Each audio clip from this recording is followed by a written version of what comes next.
If you're thinking about working at a traditional media company, the best way to do that is to understand how media companies work, the business side of it. And the way to understand that is through the story of BuzzFeed. Now, as some of you may or may not know, I used to work at BuzzFeed, arguably during the golden era, or perhaps the gilded era. But the story of BuzzFeed is a really fascinating story. It's behind the name is a company that wanted to be the largest digital media company for millennials and Gen Z, and almost was. For a time, it looked like it was unstoppable, only for it to slowly crumble and then all at once fall apart, where it's now trading under $1 a share. For those that aren't familiar with finance markets, 87 cents a share is really bad. It's in danger of getting delisted from the stock market. In this story of BuzzFeed, let's talk about what happened. Is BuzzFeed buzz dead? Is it worth investing if you're into financial investing and maybe looking to make $1? But overall, this is the insider story of BuzzFeed. It's been enough years now that I can reveal a bunch of different anecdotes and stories that have never been told before, and I think offer a very unique insight into not just how BuzzFeed operates, but how media companies, digital media companies operated in 2012, 2015, 2020, what worked, what didn't work. And overall, these are my observations working at BuzzFeed and talking with others that have never been told before. I don't think you'll find a better video on the internet that reveals the anatomy of the intestinal workings of BuzzFeed. The best way to understand the story of BuzzFeed is this golden era period, which was 2015, 2016, where they raised $200 million back to back. And you can see 2013 they were raising money, 2014 they were raising money. Every year they were raising more and more money. And in 2015 and then 2016, they raised $200 million each that year. In 2016, when they raised $200 million, NBC was actually the one that led the investment. NBC Universal was such a big believer in BuzzFeed being the future of digital media that they wanted to get in on it. And when they gave that money to BuzzFeed, they valued BuzzFeed at $1.5 billion. That's a big valuation, but site traffic was at an all-time high, maybe 100 million uniques a month, which is fantastic. And if you recall, or if you're younger and more Gen Z, in 2016, BuzzFeed had total platform domination. YouTube was essentially a monopoly. This is before Instagram Reels and TikTok. There was basically YouTube and Facebook, and BuzzFeed was on both all the time. It was constantly hitting the trending page on YouTube, which has since become antiquated, and it was always on everyone's Facebook newsfeed. There was also the Trump election against Hillary Clinton, which allowed BuzzFeed to generate a ton of content, specifically around BuzzFeed News. But even more interesting for some of you, maybe what was my ISO strike price during this golden era when I worked at BuzzFeed? What did I see? What was I offered behind the scenes? What was the business operations really like? So I'll get into what my incentivized stock option strike price was and what employees were offered during this golden era when BuzzFeed was raising $200 million every year and valued at over $1 billion. But let's dig into why this was a golden era. Like, why $1.5 billion? Well, the story of BuzzFeed is just total content monopoly. You had on YouTube, which was essentially the only place people consumed internet videos, BuzzFeed was always trending, and it had multiple channels. It had BuzzFeed Yellow, BuzzFeed Blue. Those were based on BuzzFeed Yellow is, I believe, for women. BuzzFeed Blue was for men. They had BuzzFeed Games, BuzzFeed Originals, BuzzFeed Try Guys, BuzzFeed Worth It. You had 10, 11, 12 channels, big YouTube channels, all with dedicated content creators producing original content for YouTube, and they were getting millions of views. The other primary platform that people consumed video or content was Facebook. And in 2016, Facebook was nascent. It was very early on, but again, BuzzFeed had a lot of success running what was called slideshow videos inside the company. And that was essentially, you would find a story, slap a couple images together, write out the text on screen, and have that text on screen roll out. So that way the person didn't even have to listen to the video. All they had to do was open their phone or their desktop, go to their newsfeed, and videos would start auto-playing on mute, because that's how Facebook set it up, which we can get into why they did that later. But the videos would start auto-playing. You could just casually watch, understand what was going on, and then move on to the next. And BuzzFeed milked this style of video to its nth degree. You often had most videos getting 10 plus million views. Hasty, this is right around the time when BuzzFeed stumbled onto the discovery that people really liked watching food be made quickly. You take a recipe, you shoot it top down, you speed it up, you make it 30, 60, 90 seconds long, and people love to watch it. People love food content. They also love watching food get made. This was a big success. You had the slideshow videos, you had the tasty videos on Facebook. They were fantastic. Now, something most maybe do not know is that Facebook was fudging the numbers. Facebook, Vice, BuzzFeed, Vox, they were all in on this game on Facebook in 2016, which was YouTube counts a view at 30 seconds. It's kind of the gold standard of what is a view. After somebody's watched a video for 30 seconds, you get the view. Well, Facebook, because it wanted to compete against YouTube at the time, but didn't have an ingrained content creators, after all the verb is YouTuber, not Facebook, Facebooker, Facebook wanted to incentivize people to make videos. So what they did is they lowered the threshold for a view. They counted a view after 3 seconds. But they did even better than that. They'd say, we count your video as a view after 3 seconds of watch time, but we'll also autoplay it on the newsfeed and keep it on mute. So all people have to do is open up Facebook, scroll around, and as they scroll around, your videos will start playing on mute, on autoplay. People look at it for 2 or 3 seconds, boom, you get the view and you can keep going. And this was fantastic for media companies. It means they could generate tons and tons, millions, tens of millions of views off of very simple, banal content. But was really effective at getting a lot of views that BuzzFeed could then turn around and indicate towards advertisers, look, we are generating tens, hundreds of millions of views a month. You should advertise with us. There was also Facebook, a little bit of collusion, where Facebook really wanted to launch live. They thought, well, YouTube has kind of domination on originally created videos, but what if we created a live platform? This is a little bit before Twitch took off as well. Let's make Facebook Live a thing. But again, they needed people to make content. So what they did is they reached out to BuzzFeed, who was there at the time, and they offered a lot of money for BuzzFeed to focus on making a live video specifically for Facebook. BuzzFeed took this contract and started making quote-unquote live videos to attract attention of Facebook. And in 2016, during the golden era, BuzzFeed was relatively successful at it.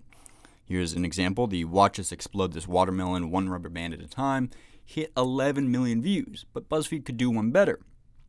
After they made the Facebook Live video, they got a lot of views. They would use their BuzzFeed news arm to write about the fact that BuzzFeed got a lot of views on Facebook Live, thus further promoting people looking at what was the most watched Facebook Live video and getting it into the news cycle, creating even more views. It was a very virtuous cycle.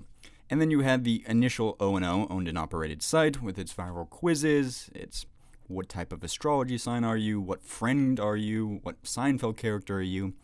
And again, to illustrate how effective BuzzFeed was on their site with their quizzes and various pop culture mimic articles. I was at the company when the famous "is this dress blue and black or white and gold" debate blew up like a thermonuclear bomb over Siberia. And it became so big, in fact, that Taylor Swift commented on Twitter saying, this is, of course, white and gold. How is this even up for a debate? And then after Taylor Swift commented on it, you had John Mayer reference Taylor Swift in a song, Paper Doll, where he references the dress as white and gold. So here you have not only it being debated all across the internet, but celebrities weighing in on BuzzFeed content. So in terms of moving the culture, this was the highlight of BuzzFeed, and that was always the metric, was how much are we getting talked about? How much is BuzzFeed moving the culture? Now, there wasn't a lot of profit, but there was a lot of growth. It was a very high growth company. Every month, every year, there was more views coming in on YouTube, Facebook, and on the site. That's why company is valued at $1.5 billion. And just as a side note, I was there when this watermelon video took place. This was shot in the canteen where everybody ate lunch. Right in the corner top left, you see a guy with a beanie. That guy doesn't actually work at BuzzFeed. He is employed by the building to just kind of do cleanup. But he was so enthralled that he just stopped and watched, and everybody's kind of watching this watermelon. It was a very interesting time to work at the company. It was a kind of a free-for-all in what content was and what the brand of BuzzFeed really was. It was just get content that gets views. So if the brand of BuzzFeed is make content that gets views, and BuzzFeed was very successful at it in 2015, 2016, why were they so successful at it? Well, it can be broken down in two parts. Part A is BuzzFeed Video. Initially, BuzzFeed was simply a site, simply quizzes and articles, and Jonah Peretti, the founder and CEO of BuzzFeed, had a brilliant idea, which was to hire Zay Frank. Zay Frank was a very early YouTuber and innovator on YouTube that influenced, for instance, Vlogbrothers, and Vlogbrothers went on to influence, half of all YouTube content to date. But Dave Frank was kind of revered in the early YouTube space, and BuzzFeed hired him to be the head of video. This was before BuzzFeed had any video. And Dave Frank was very, very smart. He was an early adopter of YouTube and said, let's move a media company and have them make lots of videos for free on YouTube, which they did, and they did it successfully. He also was an early adopter of Facebook. When Facebook came along and said, hey, we want video content, Dave Frank said, let's move in on this geography and make a land grab for Facebook. Let's put as much original content on Facebook as we can. So BuzzFeed was an early adopter of YouTube and Facebook, two big platforms, which is a good indication that a media company is doing well if it's able to move and land grab on new platforms and make original content for it, which is something we'll talk about later when it gets to Instagram Reels and TikTok and where BuzzFeed fumbled the ball. The other thing Dave Frank did was he had a kind of Stalin-esque approach to videos, in that quantity had a quality of its own. He always valued quantity over quality. That's not to say early BuzzFeed videos weren't interesting and unique, and if you go back, you can find a lot of pretty high quality, interesting scripted content. But overall, Dave Frank focused on quantity over quality. BuzzFeed was going to mass produce lots of videos, and that's essentially how it was run. BuzzFeed Video was run on the old Hollywood studio model. So if you imagine 1940s, 1930s, 1950s Hollywood, where actors and actresses were all on contract, the same approach was taken with BuzzFeed. Essentially what would happen, and I can tell you this with 100% confidence, because I was there, is that young producers, creatives, would be hired by Dave Frank, BuzzFeed Video's team, and they would be paid a flat $50,000 wage. That's how everybody was paid, $50,000 starting out. Maybe they're really, really good, you move up to $60,000. But that was it. You were paid pretty low, $50K. That was it. And with that $50K came the requirement that you were to make 4 videos every month, and each video needed to hit about 1 million views of video. And this was the standard requirement for all video producers. And there was hundreds of video producers in Los Angeles at BuzzFeed Video.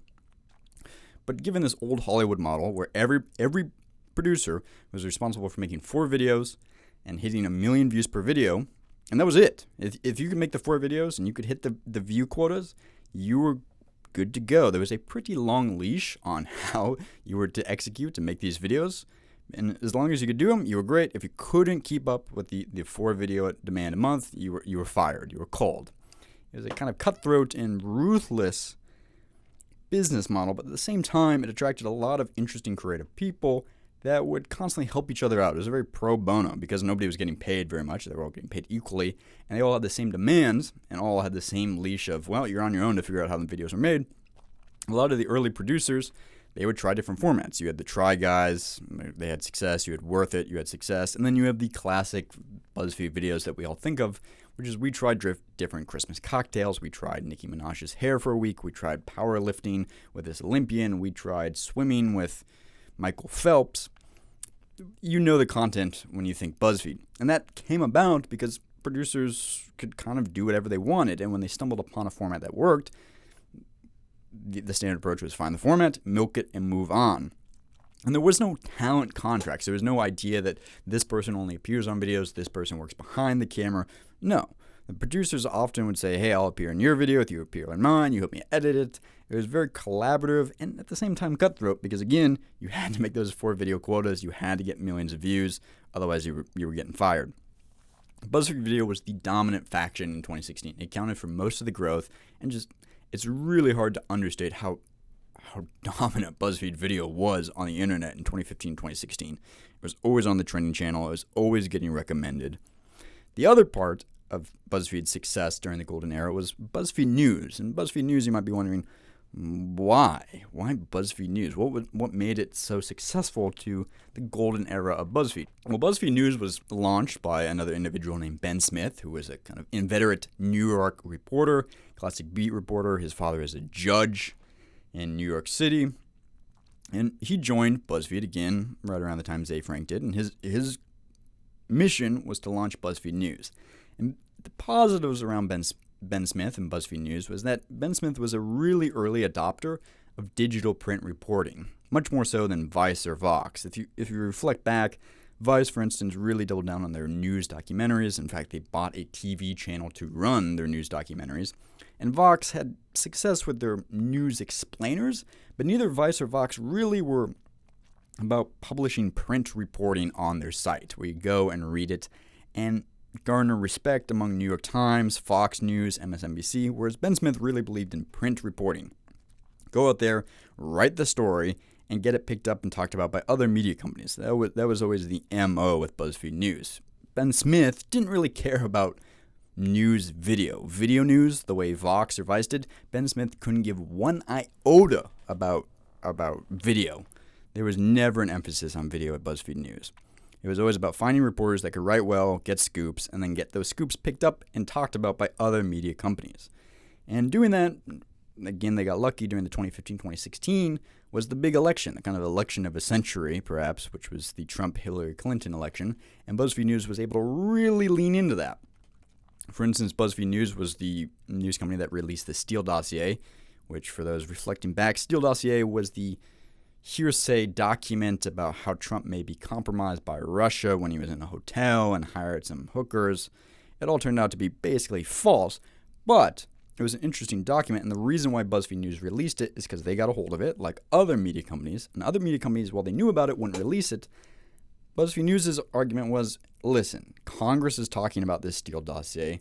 Obama has been briefed on the Steele dossier. It's essentially newsworthy. Who are we to say the public isn't smart enough to view it or make up their own mind? Let's just publish it. And they were the only news company, the first news company to do it. And BuzzFeed News got sued, but of course, again, what this did was caused a lot of media pickup about what BuzzFeed News was doing.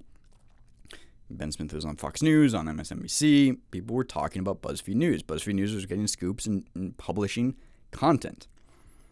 It also won awards. BuzzFeed News won a Pulitzer Prize. Not something you can quite say about Vice or Vox. So, well, BuzzFeed News lost money. It added legitimacy and novelty to an otherwise pretty silly, meaningless, kind of pop culture brand.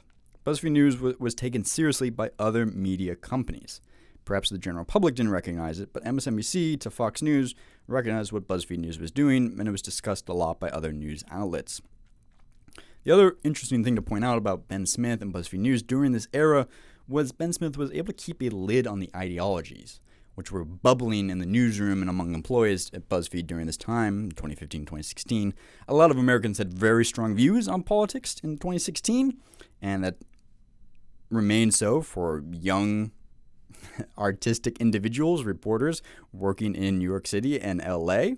You had very strong views among these workers, but Ben Smith was able to kind of corral and keep a lid on those ideological bents, at least initially.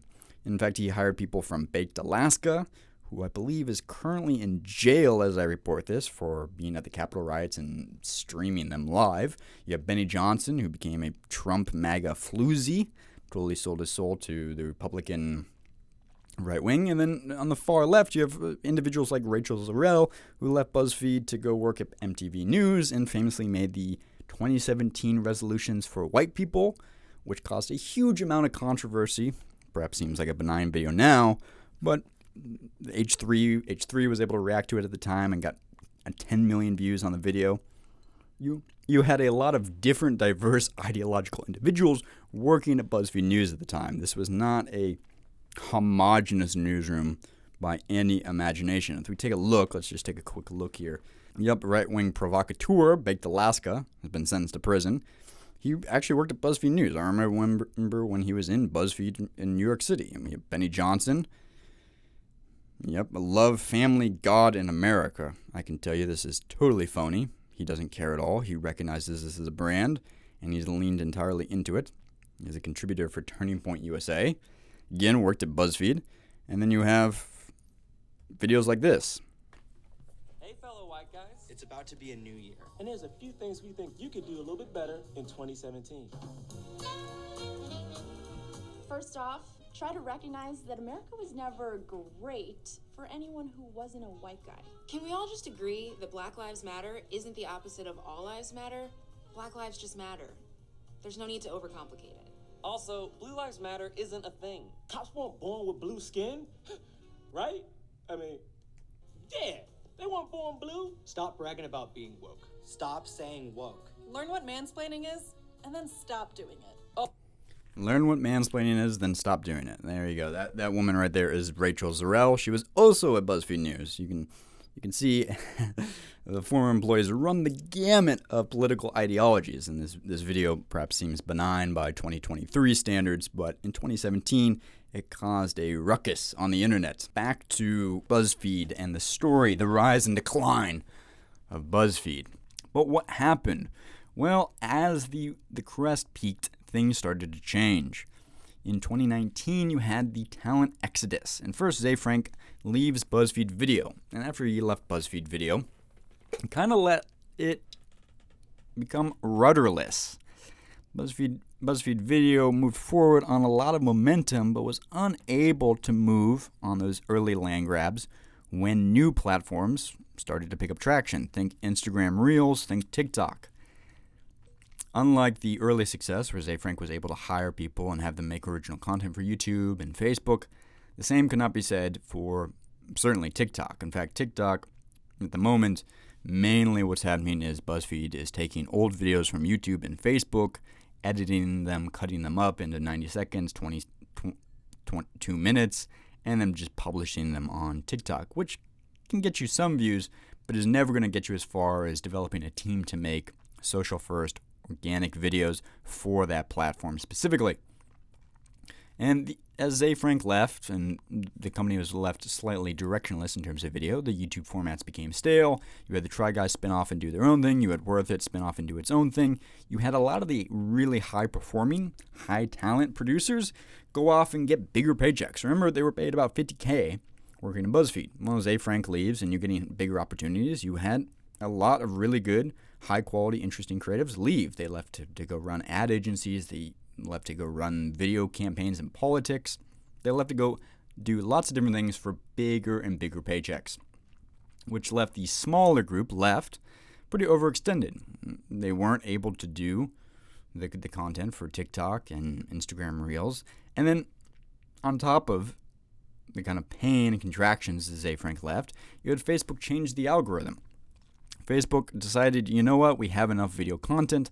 Let's now realign with industry standard and count a view after 30 seconds of watch time. And I remember in 2016 actually having a discussion about this. In 2016, the golden era in BuzzFeed was rising high and the problems were far off in the future, but they were still foreseeable.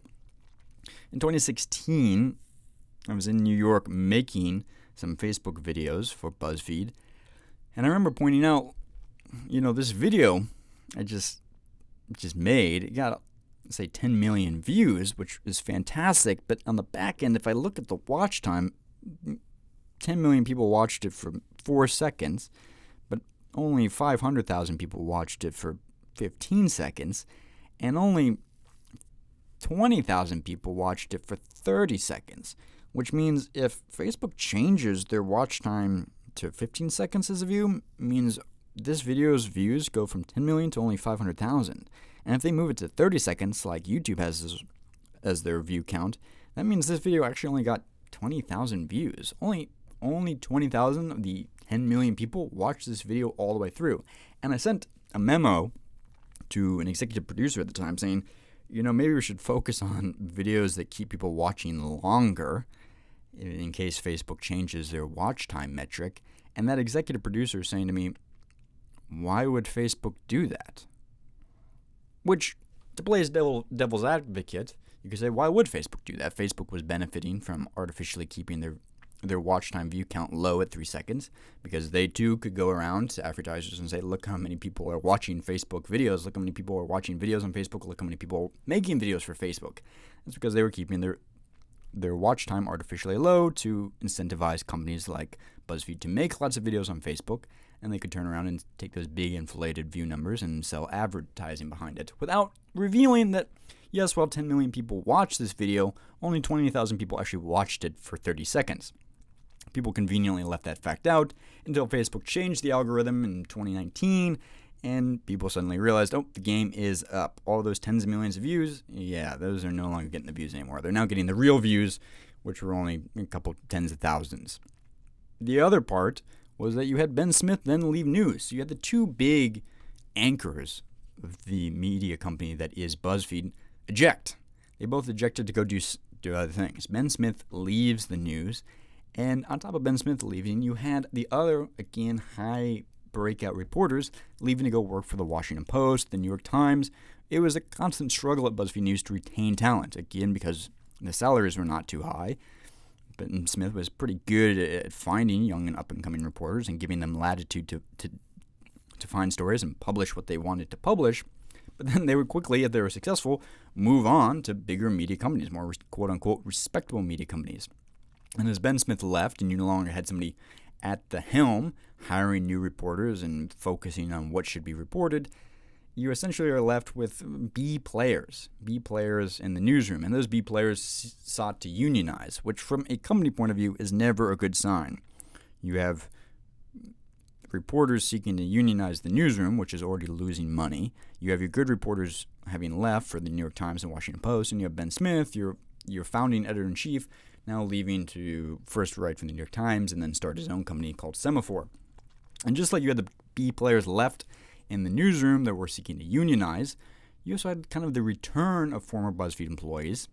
And I don't mean to call her Rachel Zarel, but she came back after a few years, having done the MTV News video, which, may I remind you, looks a lot like BuzzFeed videos. That 2017 White Guys video, you had the multicolored background, the talking heads. You can see how influenced she was by BuzzFeed and how influenced other media companies were by BuzzFeed at the time. But as you had Zay Frank leave and his kind of corporals and lieutenants and high-performing video producers leave to go work in politics and ad agencies, and you had Ben Smith leave the newsroom and the high-quality reporters leave for the Washington Post and New York Times, you had people that had left BuzzFeed early on seeking higher salaries and better opportunities go work at companies like MTV News, like Rachel Zarel did, only to realize, there wasn't as much freedom and latitude at MTV News as there was at BuzzFeed. Yeah, the paycheck was a bit higher, but the job was more frustrating. And I still have friends at BuzzFeed. Why don't I come back to BuzzFeed and work there again? So you had a kind of exodus of the high talent, high creative individuals, and those that were successful outside of BuzzFeed continued on being successful outside of BuzzFeed. Those who weren't came back to BuzzFeed, and ultimately I would argue they're kind of B players, and those B players only further sank the company into mediocrity. For instance, Rachel Zarel, I believe, is now head of branded content, which nothing against her, but what does she know about leading the branded content division? I'm not sure she works with advertisers very much before she was just handed the job at BuzzFeed when she came back. And that talent exodus inevitably led to an advertising exodus. As you had a lot of good creatives and reporters leave, you had a smaller creative content engine, and that smaller creative content engine ultimately led to less views, and less views led to less traffic, and less traffic led to less advertising. And that virtuous circle that existed with Facebook Live, where you could get a contract from Facebook and make the video, and that video would get viral, and then you could have BuzzFeed News report on the viral video, thus creating even more views and more media pickup. Well, the opposite now happened. You had less creatives, less views, less traffic, and then less advertisers, which equates to less money. On top of that, branded content became less vogue. It became so much less vogue that, in fact, BuzzFeed was forced to add programmatic advertising to the site. And that beautiful user interface that had no brands and Grey Goose vodka ads suddenly had all the annoying ads that Forbes and Fortune and other companies had. Because BuzzFeed had to keep up those advertising dollars. It had to keep trying to make money to either raise money or to show the people that had invested in the company, don't worry, we're still making money, we're making changes to keep our revenues equal. But they also had to pull back. They had to eliminate BuzzFeed UK, BuzzFeed India, BuzzFeed Australia, as those ventures, creating content specifically for certain countries, didn't ultimately work out. And this all circles back to less ad dollars. Less ad dollars led to less ad spending on juicing paid social, and ultimately to BuzzFeed pivoting, where their business model is based less on branded content and more on affiliate marketing. Amazon Prime being the biggest example of this. If you Google BuzzFeed Amazon, you will see endless articles in BuzzFeed talking about Amazon Prime early deals, the most popular Amazon Prime early access, 60 things to treat yourself from Amazon Prime. That's because BuzzFeed and Amazon have worked out a unique symbiotic partnership where BuzzFeed will funnel their users, their visitors to Amazon Prime off their articles, and in return for funneling all their audience to Amazon Prime, Amazon will pay them a portion of the revenue from the goods they sell from these articles. It's essentially a glorified affiliate marketing program, but it's been very lucrative for BuzzFeed and their kind of affiliate marketing situation with Amazon as their advertising revenue has declined. BuzzFeed came to a point where they were no longer able to raise any VC money. In fact, venture capitalists wanted their returns. They said, in 2016, we invested $200 million. In 2015, we invested $200 million. It's now 2020. It's been 5 years, 4 years later. Where are we at? We want our money. We want our investment. But, as we've already discussed, advertising was not looking good. BuzzFeed was hemorrhaging all their talent. And so Jonah Peretti decided, well, let's go public. And in fact, we'll go public through kind of special vehicle called a SPAC, which is a special purpose acquisition company, which allows a company to go public without having to go through all the rigor of going public the normal way. And often companies choose SPACs because their financials aren't that great. And you can see here is a quote by Jonah Peretti, which says, "The SPAC, it doesn't change our strategy. I'm not an expert on SPACs. I just see SPACs as a means to an end for us." End quote. And I don't know how you can get more plain than that, which is that for Jonah Peretti, a SPAC was just a means to an end. It was a means to get the money out for the VC capitalists that had funded BuzzFeed and that were chomping at the bit to get their money back. And so BuzzFeed goes public via SPAC, but they go public at $1.2 billion, which is already a $300 million write-down from their $1.6, $1.5 billion valuation in 2016. So in the intervening years, from the golden era to kind of COVID, BuzzFeed actually went down in valuation. They lost about $300 million when they went public. They also had to issue debt. They had to issue bonds just to keep them afloat during the SPAC IPO process. They issued bonds, raised about $50 million at an 8.5% return. They also promised to underwrite about 1.5 million shares to NBC if the stock price ever fell below $12.50, which it did. It's now trading at under $1. So if NBC wants to exercise those shares, BuzzFeed News is going to have to cough up some money, which is an ouch, particularly as BuzzFeed is currently weighted at about $100 million in equity valuation and $200 million in enterprise value, which is a big decline from 2016 when it was evaluated at $1.5 billion. And now in the public market, it's valued at about $100 million. It also has to pay the bondholders for the debt because it had to raise debt and wasn't able to exist solely off equity. But the bond rate is not that bad. 8.5% return, 8.5% interest that they have to pay. When they issued it, this was before the Fed started squeezing markets.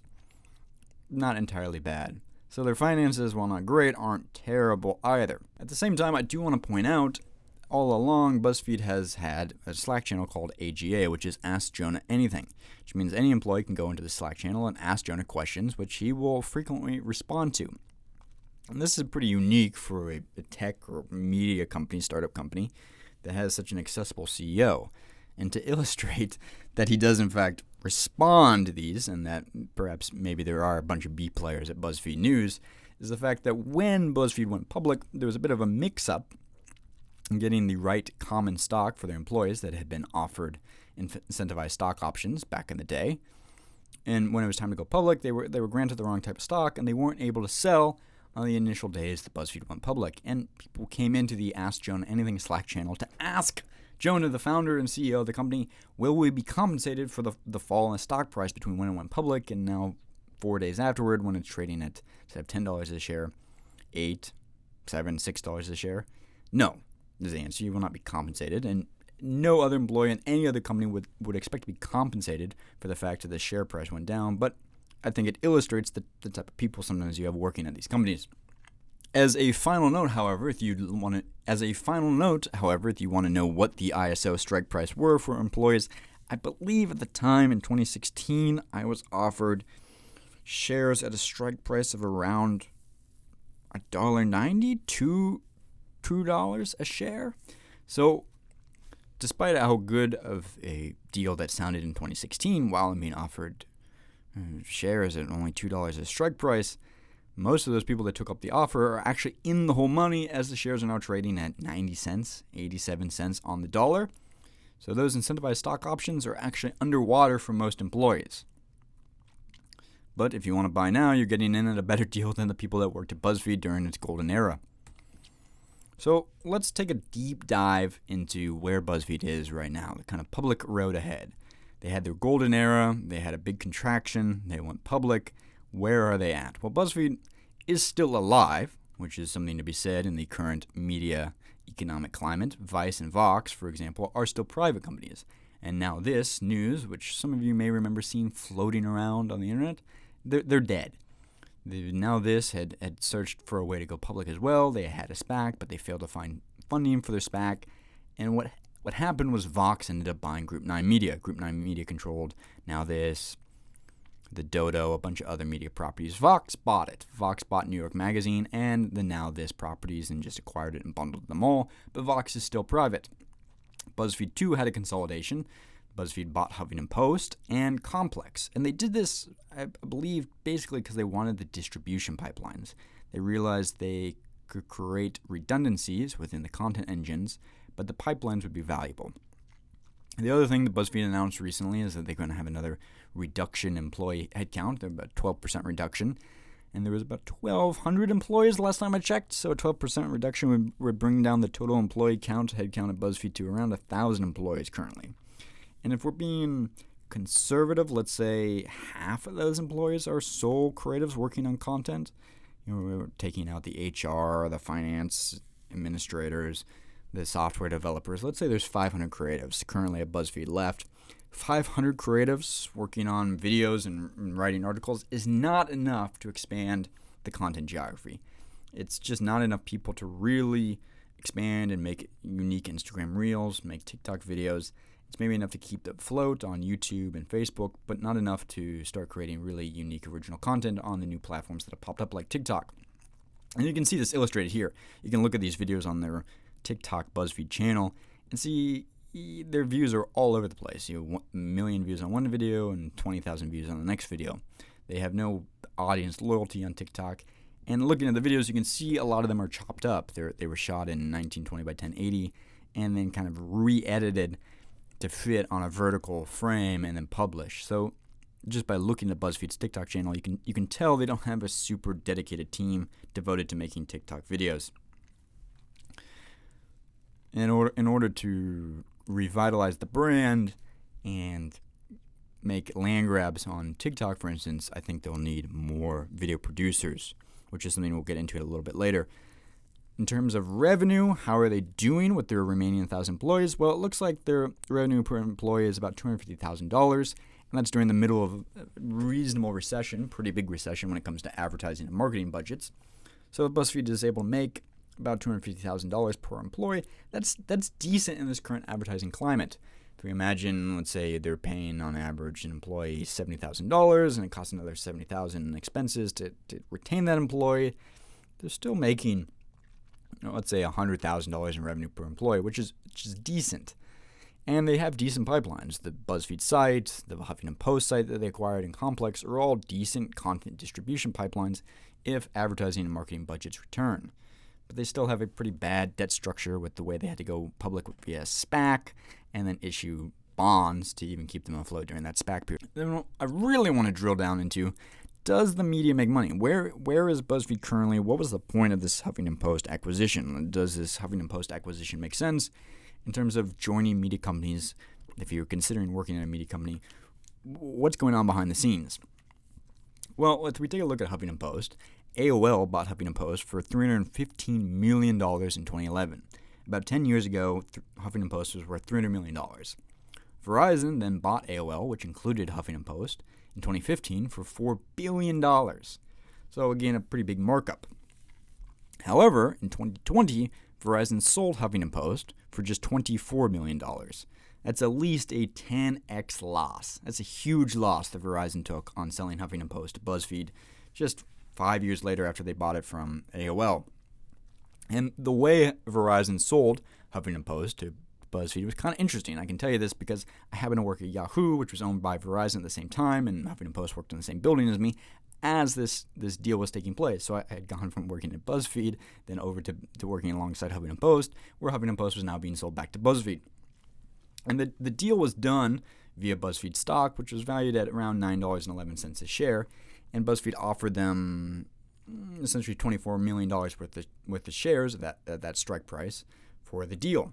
However, if Verizon had kept those 2 million BuzzFeed shares that they got for selling Huffington Post through 2023, which is now trading at 90 cents a share instead of $9 a share, it means Huffington Post's value went from $315 million in 2011 to 10 years later being about $2 million in stock equivalents.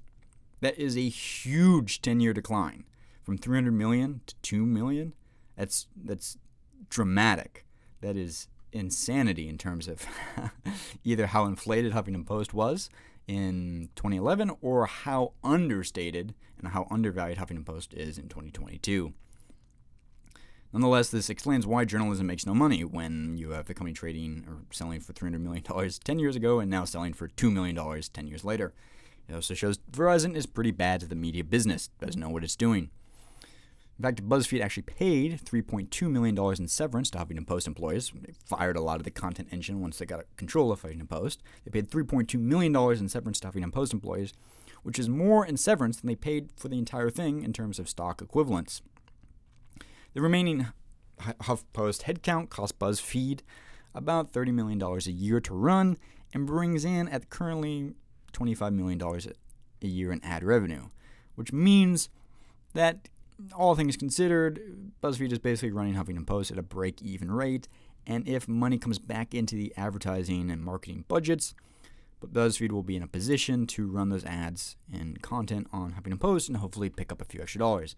Huffington Post should make money for BuzzFeed in the future if advertising revenue budgets come back. So where is the future of BuzzFeed?